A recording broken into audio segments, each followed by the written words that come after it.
20 to 30 years, especially, the Silicon Valley, of course, has grown dramatically. Lots of high-tech industries down this way, humming with modern enterprise. But not too far from here, there's a bastion of the past, a little town lost in time. It's called Alviso, and it's right at the south tip of the bay, just out that way, a couple of miles past hangars 2 and 3 at Moffett Field. Weathered and worn, Alviso is a town of unexplained oddities. Phantom docks to nowhere, arcs out of water, and buildings that defy time. There are things in Alviso that you don't need to look for a purpose for, because you might be looking for a long time. Ironically, Alviso is only minutes from the high-tech capital of the world. This is a wonderful recess, I would say, for any Silicon Valley professional. Alviso sits right at the southern edge of San Francisco Bay and immediately north of San Jose. From Highway 101 is just a few miles east off of State Highway 237. It is kind of a secret little town. Many Silicon Valley workers like Eric Carlson have discovered Alviso as a good lunch spot. But Eric became so intrigued by the town, he decided to explore it further. Just caught my imagination. I came over in one weekend and started looking around, and it's very rich historically. Once upon a time, Alviso was a major port on the bay, a main crossroad for anyone or anything traveling north and south. This is the Alviso Slough. It was called the Steamboat Slough back in the good old days, around 1850. Back then, boats of all kinds traveled down San Francisco Bay into Steamboat Slough to Alviso. And that was how you traveled from San Francisco to San Jose. You take a steamboat into Alviso, unload, and take the stagecoach on into San Jose. It was the official port of entry to the South Bay, and it boomed for a while. That was the way they did it up until about 1864, when the railroads spoiled all the fun. Unfortunately, the railroad bypassed Alviso. Today, a second rail line runs commuter trains through town, but they don't stop. Trains do not slow down for Alviso. No, they go right on through. Alviso has a character all its own. Its South Bay Yacht Club, built at the turn of the century, is still operating today. The town is full of remnants of the past, such as the Bayside Cannery, which at one time was one of the largest vegetable canneries in the country. Since 1936, when the cannery business went out of business, this has been pretty much just sitting here. There's a very nice mural on here which depicts the history of Alviso. And across the street, there's an abandoned houseboat on blocks. It looks a little bit like the Ark of Alviso here, waiting for the animals to come up and get on board here. Alviso does have a marina. Unfortunately, there's no water. When I first came down here, I had no idea what the function of these little docks were, these apparently doors that lead out into the bay. They appear to be little gateways to nowhere. It turns out the marina silted up in the 1980s, soon after dredging in the bay stopped for environmental reasons. Thick reeds soon swallowed anything left behind, including the taboo. The former marina is now part of a protected wetlands area with trails for hikers and bikers. Alviso's dilapidated old charm has a romantic quality, and it draws photographers from all over. Okay, so Mark doesn't have a problem with the shadow on this side. Bob Burrill brings his photography students here from Milpitas High School.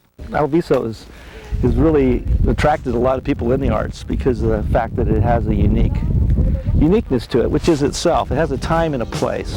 A time and a place that could someday be lost. Silicon Valley companies are building here, and these picturesque old structures may yet have to give way. That's something like the small town that we don't want to lose.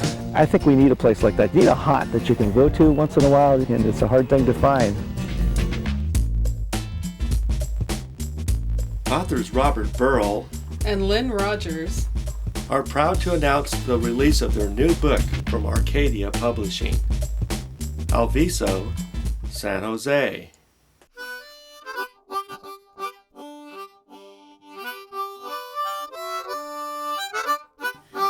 Today, Alviso is a timeless sanctuary, but once it was a flourishing port.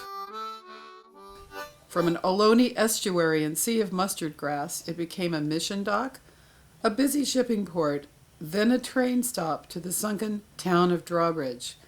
Now it lies quietly beside a great wildlife preserve. How did the lost port of Alviso recede into its marshy slumber today? This book traces its ebbs and flows.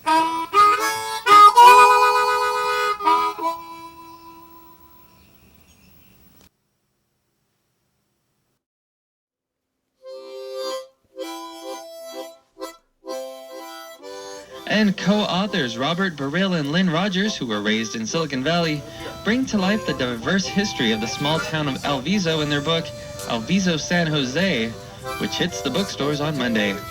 Alviso San Jose is the first book ever written about the small town of Alviso.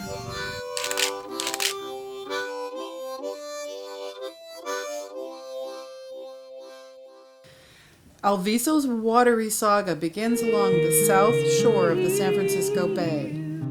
For 10,000 years, indigenous hunter-gatherers lived around the seasons.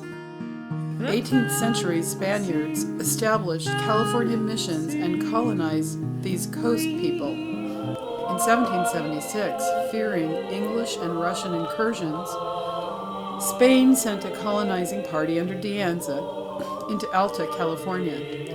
Among the colonists were members of Ignacio Alviso's family. The first Bay Area missions were named after 12th century saints Francesco and Clara de Asis, who, like coastal Ohlone, lived simply and honored nature. But at the hands of the missionaries, Ohlonies perished in large numbers from Old World diseases, violence from soldiers, and disruption of their way of life. Ohlone, who used every part of wild animals, saw Spaniards slay cattle for hides and tallow, leaving the rest for buzzards. When missions secularized, many native people retreated to the hills. Ignacio Alviso became chief steward of Mission Santa Clara and was later granted Rancho Esteros. The mission's boat landing, formed on the Guadalupe River, was first called Embarcadero de Santa Clara and later became Alviso. Exports of produce, tallow and hide expanded to quicksilver from the mines at New Almaden, needed for processing gold and making munitions. After Mexican independence, some in Washington, D.C. wanted the entire continent from east to west. The Mexican War yielded Texas, New Mexico, and California. Pueblos and missions gave way to merchants like James Lick. Grain from the Santa Clara Valley and Los Gatos lumber supplied a new state formed around the gold rush.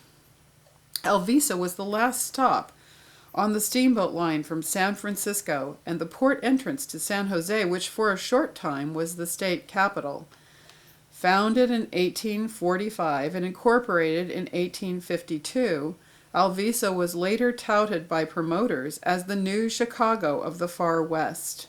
California's governor built his home in Alviso, and major city plans were drawn. Yet when the railroad roared in from San Francisco on its way to San Jose in 1864, it bypassed Alviso. In 1870, a second railroad split the town down the center, and its landmarks lie on that corridor. But already Alviso had lost its strategic importance as a port. Nevertheless, in 1888, the South Bay Yachting Association was established. Recreational boating became vogue, attracting Jack and Charmion London and other notables. But in the 1900s, this Venice of America began to sink. The culprit was groundwater pumping by zealous farmers throughout the Santa Clara Valley, once known as the Valley of Heart's Delight. Alviso was a doorway for many ethnic groups. Thomas Funchu's Bayside Cannery became the third largest in the country. Chinese and Japanese farm workers earned half of their crops, a unique share in that day. The hard-working Portuguese, the dairy-farming Swiss and Italians, the Dust Bowl refugees from Arkansas and Oklahoma, The Filipinos and later the Mexican braceros all came through Alviso and established their families and businesses. Women also enjoyed leadership roles in Alviso. The Bacigalupi and Hollister-Huxham families, for example, gave Alviso father and daughter postmasters and judges, and Yolanda Lane was a longtime city treasurer. With the death of Thomas Foon Chew and the onset of the Great Depression, Alviso's fortunes ebbed. Alviso contended with fights at the Filipino dance halls, Chinese tong wars, gambling, and prostitution. It was a wide-open town full of schemers and dreamers, gutso and chutzpah. Even the rabbis made their prune Passover brandy there. Alviso's shadow side also attracted offbeat, artistic types who wanted to escape urban life. Knights of the road and houseboat dwellers drifted into Alviso, some hiding out at Drawbridge. Val's restaurant opened in 1941. A homey Italian place with 5-course dinners and a tough, independent woman at the helm. In World War II, Alviso distinguished itself by building parts for Liberty ships. Despite these attractions, Alviso struggled with its ambiance. Since the 1870s, San Jose had run raw sewage into the bay, later into Artesian Slough. Salt farms stopped natural drainage. It stank to high heaven. The problem was finally contained with the lovely new Santa Clara water pollution control plant. That remedy led to San Jose's controversial consolidation with Alviso in 1974.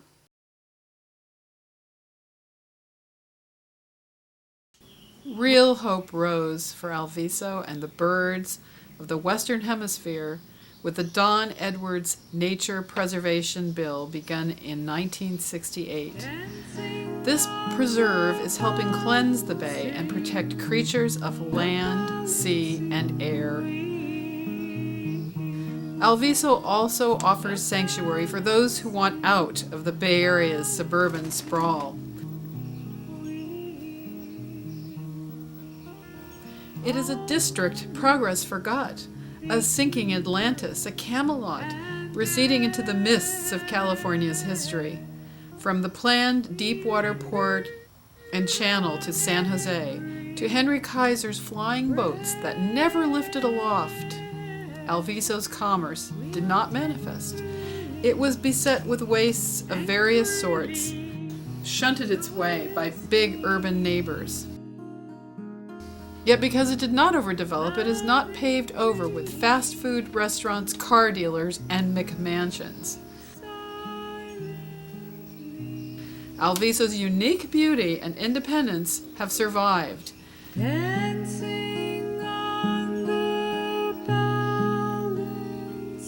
Visitors walking the marshes today may sense Ohlone wisdom and St. Clare's mission of simplicity, refreshing their spirits like the estuary wind.